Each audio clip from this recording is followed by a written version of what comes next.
MBBS miss பண்ணா வேற கெரியரே இல்லைன்னு நினைக்கிறீங்களா? எம்பிபிஎஸ்க்கு ஈக்குவலா வேற கெரியர் சூஸ் பண்ணணும்னு நினைக்கிறீங்களா? அப்போ இந்த வீடியோ உங்களுக்கு தான். ஹே கைஸ், வணக்கம். நான் புவனா அருண்குமார். லாஸ்ட் வீடியோல அஃபோர்டபிள் மெடிக்கல் காலேஜஸ் பத்தி போட்டிருந்தேன். அதுக்கு நீங்க நல்ல சப்போர்ட் கொடுத்துட்டு வரீங்க. ரொம்ப ரொம்ப தேங்க்ஸ்.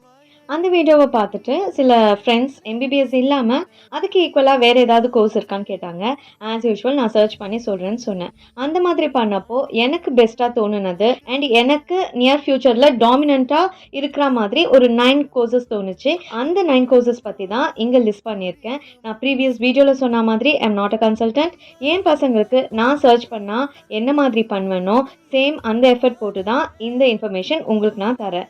உங்களுக்கு ஆர் உங்கள் பசங்க ஃபியூச்சருக்கு எது ப்ராமிசிங்காக இருக்கும்னு நினைக்கிறீங்களோ அதை பற்றி நல்லா விசாரித்து ஜாயின் பண்ணுங்கள். பயோ குரூப் எடுக்கிறவங்களில் 50% ஸ்டூடெண்ட்ஸோட கனவு எம்பிபிஎஸ்ஸாக தான் இருக்கும். ஆனால் சில பல ரீசன்னால நீட் கிராக் பண்ண முடியாமல் போனவங்களுக்கு ஆர் நிறைய ஃபீஸ் கட்டி ப்ரைவேட் மெடிக்கல் காலேஜஸில் படிக்க முடியாமல் போனவங்களுக்கு எம்பிபிஎஸ் தவிர வேறு சில பெஸ்ட் கெரியர் ஆப்ஷன்ஸும் இருக்குது. அதுக்கு நீட் அவசியம் இல்லை. ஏன்னா future of bio now lies in the intersection of bio, tech and AI. இந்த மூணும் தான் நியர் ஃபியூச்சரை கண்டிப்பாக டாமினேட் பண்ண போகுது. எம்பிபிஎஸ்க்கு ஈக்குவலாக ஆர் அதை விடவும் சேலஞ்சிங்கான ஹை பெய்ட் கெரியர் ஆஃபர்ஸ் இருக்குது. இதுக்கு மெடிசன் மாதிரி உங்கள் டைமை ஒரு டிகேட் செலவு பண்ண வேணாம். நான் பேசுகிறது technologies like CRISPR, gene editing, bio AI, synthetic organs, biomedical devices அந்த மாதிரி தான். நான் இந்த வீடியோவில் அந்த கெரியர் ஆப்ஷன்ஸை எந்த ரேங்கிங்கும் இல்லாமல் லிஸ்ட் பண்ணியிருக்கேன். அந்த 9 ஹை இம்பேக்ட் கெரியர் ஆப்ஷன்ஸ் என்னென்னா genetic engineering, biomedical engineering, Biotech research scientist, microbiologist, virologist, neuroscientist, bioinformatics analyst, environmental biotechnologist, clinical trials manager, medical science liaison. இதில் நான் நர்சிங், ஃபார்மா, ஃபிசியோதெரப்பி, சைக்கோதெரப்பி இதெல்லாம் நான் இன்க்ளூட் பண்ணல. ஏன்னா ஆல்ரெடி அதில் நிறைய பேர் இருக்காங்க. அண்ட் இந்த 5 இயர்ஸில் பார்த்தீங்கன்னா அது இன்னும் ஜாஸ்தி ஆகிடும்.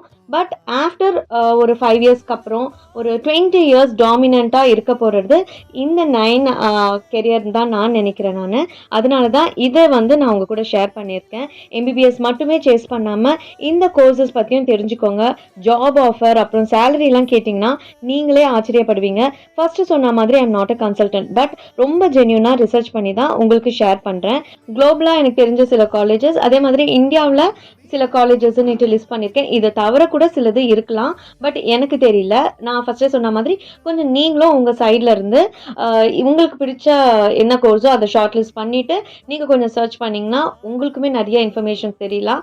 மேபி கமெண்ட் செக்ஷனில் நீங்கள் ஷேர் பண்ணும்போது அது மற்றவங்களுக்குமே யூஸ்ஃபுல்லாக இருக்கும். நான் ஃபஸ்ட்டே சொன்ன மாதிரி எம்பிபிஎஸ்ல மட்டும் ஸ்டிக் ஆன் பண்ணாமல் இந்த கெரியர்ஸ் பற்றியும் தெரிஞ்சுக்கோங்க. ஏன்னா எம்பிபிஎஸ்ஸை விடவுமே இது ரொம்ப ப்ராமிசிங்காக இருக்கும். உங்களுக்கு இந்த வீடியோ பிடிச்சிருந்தா லைக் பண்ணுங்கள். எந்த ஸ்டூடெண்ட்ஸ்க்காவது அவங்க பேரண்ட்ஸ்க்காவது ஹெல்ப்ஃபுல்லாக இருக்கும்னு நினச்சிங்கன்னா ஷேர் பண்ணுங்கள். Also consider subscribing. Thanks for வாட்சிங்.